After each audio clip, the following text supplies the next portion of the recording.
Good morning and welcome to Coffee with Fred, your favorite internet show. I'm your host, Fred. Hope you got your coffee and ready to join in on the conversation. Today I want to talk about the Foo Fighters, Midline, Cliff Miller Band. Get a nice stretch in here. Yes. Oh, but before I get to that, so it's June. June is one of my favorite months because tomorrow, the 7th, is my birthday. And I think everybody likes their birthday month, including me. I don't tell you that because I'm looking for happy birthdays necessarily. I like my birthday, and I'm looking forward to whatever's going to happen tomorrow. And well, this past weekend was pretty fun. So Friday, we went and loaded in to get set up for the music video that Midline's putting together for our new song, Ghost, which we're hoping Ghost and the video will be released sometime the beginning of July. We don't have an official date yet. We just know that getting the video edited and getting everything uploaded to all the streaming platforms takes a little bit of time, and so we don't have that nailed down quite yet. But the video is, the process of editing has begun, and we're really looking forward to that. But so on Friday, we loaded in to the location to get set up for that. And while we were there, I got all my personal drum shots done. I think I had to go through the song like 7 times because we were testing light settings and those kind of things, and then just getting the different shots and all that set up takes a little bit of time. And then Saturday, our call time on Saturday morning was 7:30 a.m. And the only reason for that is that's the only time the person could let us into the building to get in there. And so got all of Anthony's individual shots done, and then the rest of the band showed up and we got everything filmed, and we were out of there by about 2 p.m., which was perfect because I had a show with Cliff Miller that night, and we played it at this place called the Brew Shed. It's over off of Shoreline. I think it's called Green Acres. I don't know a whole lot about it, but they just had a bunch of food trucks and beer tents there, and man, the weather was perfect. It backs right up to the Greenbelt and the river, and so the air was cool, and we just played for 2 hours straight, and it was great. Had a great time. And also with Cliff, he has an EP coming out the middle of this month. He hasn't officially announced it, at least to my knowledge, so I'll let him do the official announcement on that before I spill the beans. But yeah, all that stuff was recorded here, and yeah, it's great just to be doing all our own production stuff. And see, Gary's here. Gary says Dave Grohl is the...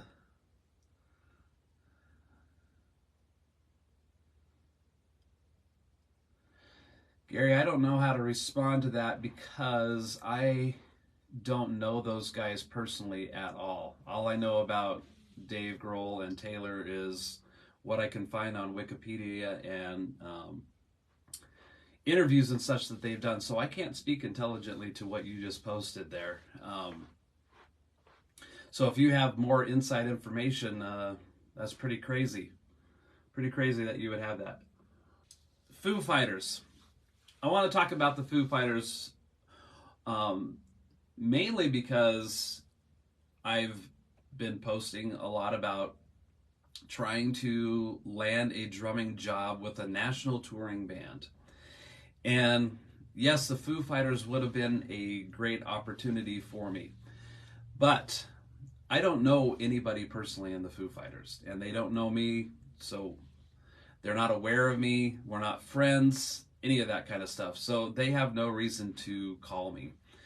And I thought, I have several students who have just asked me, like, are you capable of playing Foo Fighters songs? The answer to that is yes, I can play those Foo Fighters songs no problem. I can confidently say that.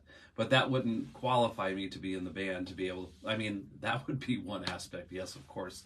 But Taylor Hawkins, is a pretty powerful force, not only because of his drumming, but because of his persona, his personality. And when you lose somebody like that from your band, that is a gaping hole to fill on multiple levels. And so I think if they had found a drummer that was a no-name drummer like me. Now, yes, my local community might know who I am, and thank you for that if you support me in all of that stuff. But on a national level, nobody knows who I am. And I'm well aware of that. And so there's no reason, again, for the Foo Fighters to call me. So with Taylor Hawkins being gone, for the Foo Fighters to grab somebody that's somewhat known or unknown, that drummer would be heavily criticized by the public because he's not Taylor. And nobody's going to be Taylor. That's just impossible to replace him. So what I was saying is for the Foo Fighters to grab somebody who's unknown that can play those parts, people are going to nonstop compare him to Taylor Hawkins, and that person's not as good as Taylor. He's never going to be good as Taylor, blah, blah, blah.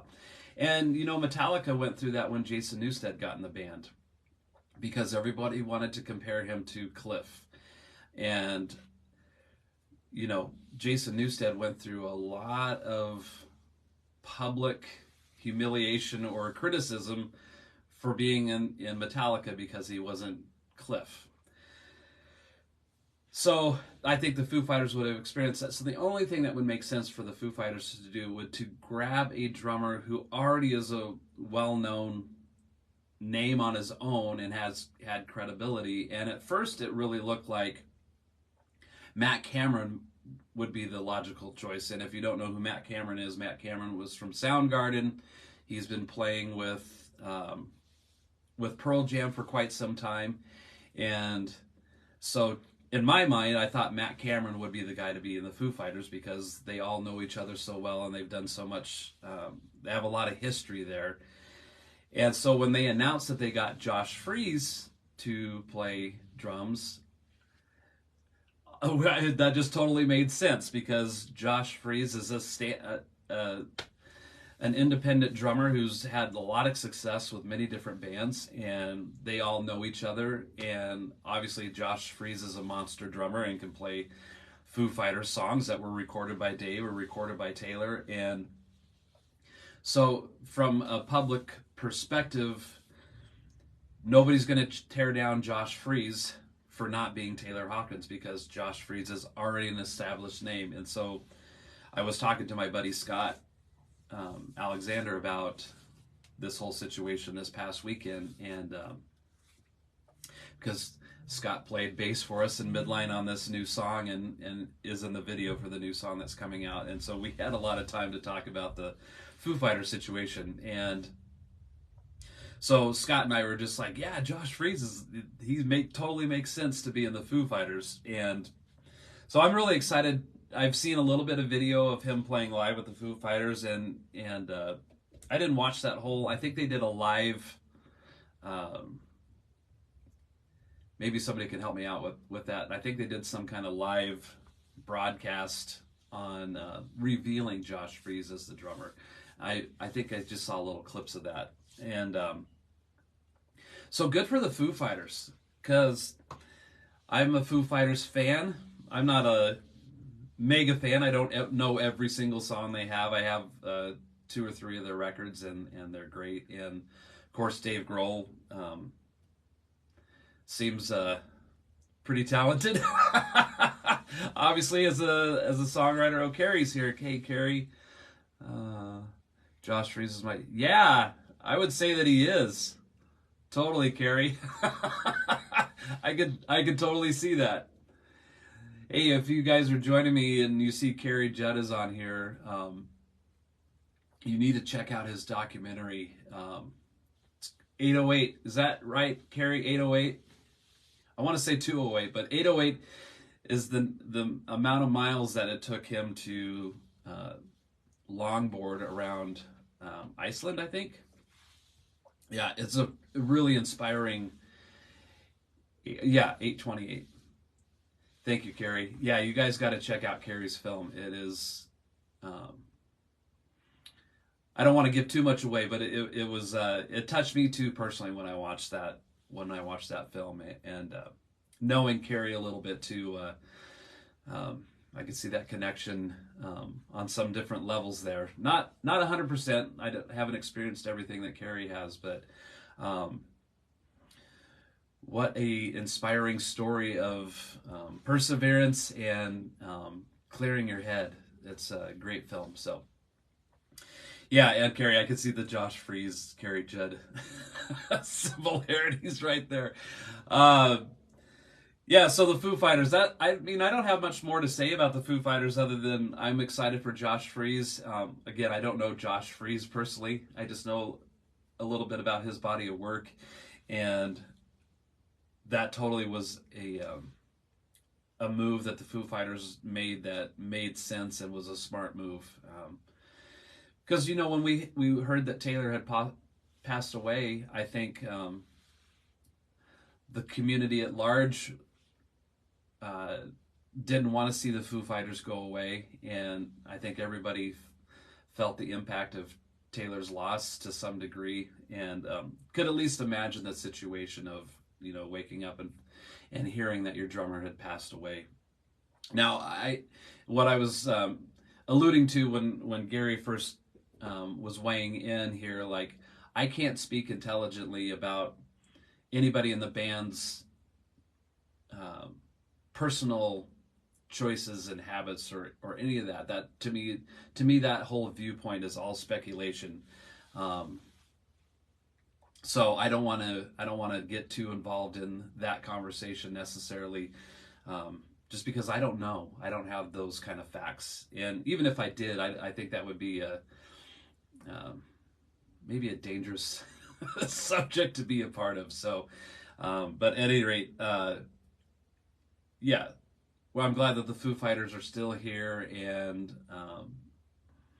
Josh Freese will carry the torch proudly and keep all that happening. So, that's it on the Foo Fighters. Again, the Midline show, August 5th. Rocked in Alzheimer's at the Knitting Factory. And we will have our new video out the beginning of July called Ghosts. So the video and the song will be coming out. We recorded that song here, and then Chris Collier mixed it, if I hadn't mentioned that before. If you don't know who Chris Collier is, he's a recording and mixing engineer. He used to be in Los Angeles. He's now in Las Vegas. I had worked with Chris several years ago. I recorded 18 songs with him. After the X Drive record was over, I was hired by the guitar player to record 18 songs, and we recorded that with Chris. And so Chris had just finished recording the first KXM record. KXM is the band that has Doug Pinnick from King's X, George Lynch, and then Ray Luzier from Korn. And so I set up drums right where Ray was, and George Lynch's guitars were still all right next to me, sitting there. So that was kind of cool to. I've seen all of these guitars in music videos from Dokken and from Lynch Mob and those kind of things. So it was pretty cool to be involved. But at any rate, so Chris mixed this song for us. It sounds amazing. I can't wait for you guys to hear it. We've had some pretty decent recordings in the past, and this is next level sounding stuff. So pretty cool. And then Cliff Miller will have an EP out middle of June, and it sounds great. It was mixed here by Mary Fisher. And it's pretty cool to be just in my own studio and that we're producing music that sounds good.